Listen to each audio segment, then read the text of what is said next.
I'm home again. You never knew, but I was gone. I was gone. I abandoned the poor puppy to the cool of the indoors. Not that it's not cool out here. It's wonderfully cool. Wonderfully cool. Who would think that that would come out of my mouth? Wonderfully cool does not. No. Anyway, I walked up to Westgate, got 2 deck screws. You can actually buy them in singles. Woo. I told the woman exactly what I was going to be doing, and she said, "Oh, you want these non-rusting screws that, you know." So I have 2 deck screws, or whatever they are. Stainless steel screws. So that is done. And then I was sitting there looking across the street. She actually went running after some squirrels that were, parading around in front of the tree, a little too close for comfort. They ran up the tree. Too bad her lead is a little too short for her to actually reach the tree.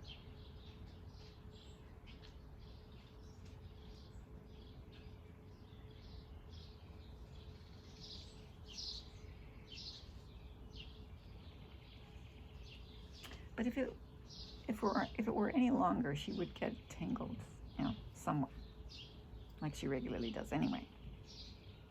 Now she's down here on her blankie.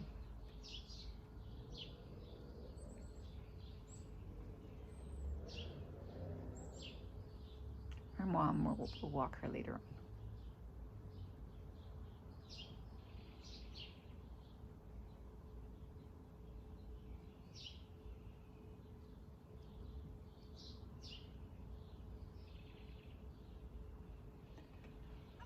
I'm getting closer to the end of the book. Right there. Getting closer and closer. They actually incorporated portions of Gamache. They didn't mention his name, but they mentioned the village where he lives, 3 Pines, and the fact that he's a former head of the Sûreté de Québec, and someone else who is living in 3 Pines, who's married to a poetess, who, so the story, winds around into Quebec.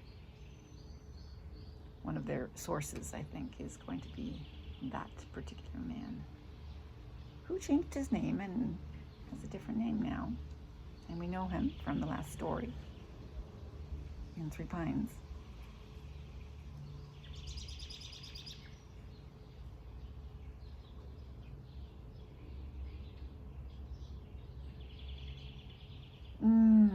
So that's how they've, I wondered how they would, if they would, how they would, bring those 2 together, and they did.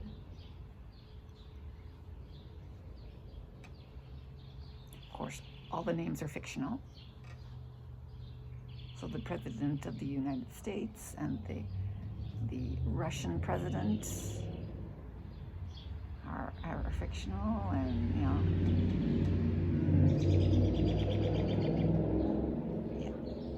Mustangs and their exhausts.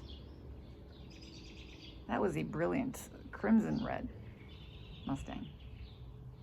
My neighbor 3 houses down has a black Mustang.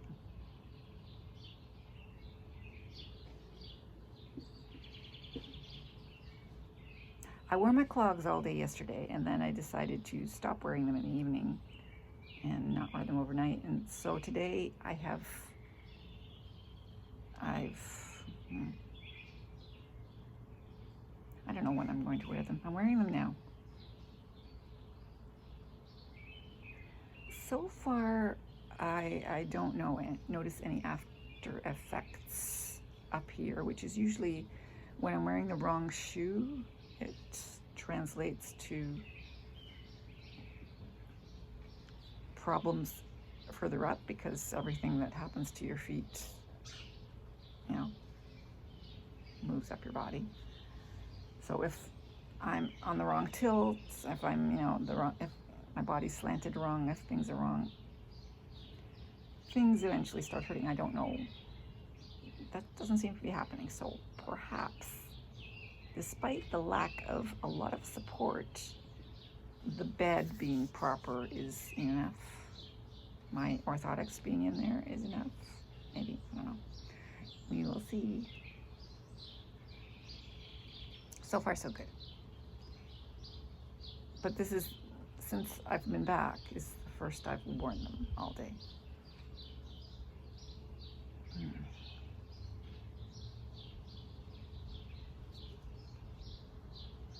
Perhaps I shouldn't wear them outside. Perhaps I should just wear them inside, which was, you know, my purpose.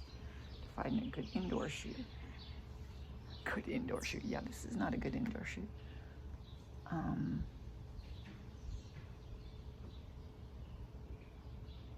perhaps I should just wear these sneakers outside and these things inside. See, I always take the labels off of anything I buy, and I didn't notice there's a label on the bottom there before I started wearing them. And yeah, that is now an annoyance to me. I hate labels. Okay, I might be able to get the labels off. Might be able to just wash it off too. Yeah, it might be easier to just wash it off. Just wash it off. Because it's sticky and the cat hair will stick to it. Because, you know, my house is full of cat hair. Yeah, I will attempt to wash it off. And not wear these outside. What do you think? I think it's probably a good idea. Stop wearing these outside, just wear them inside.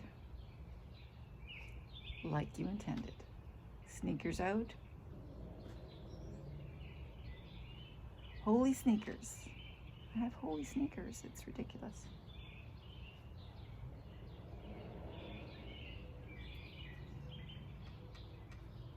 That's the problem with sneakers that are running shoes, right? They're made to stay cool.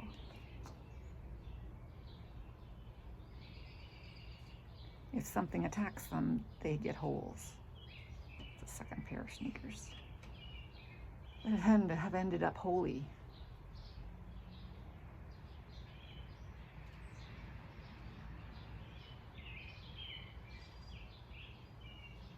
These clogs are much more indestructible. Whatever.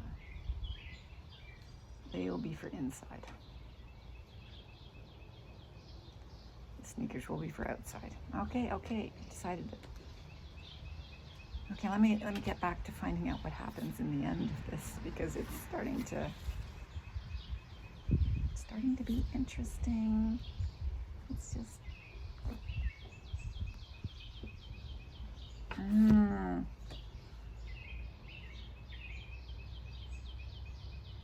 intrigue, the twists and turns.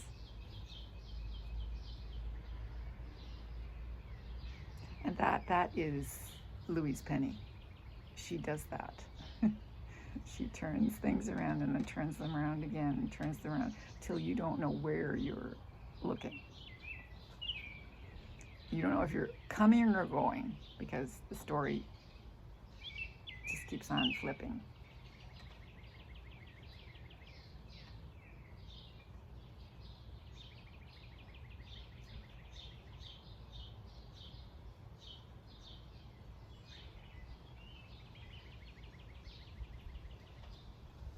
Flipping.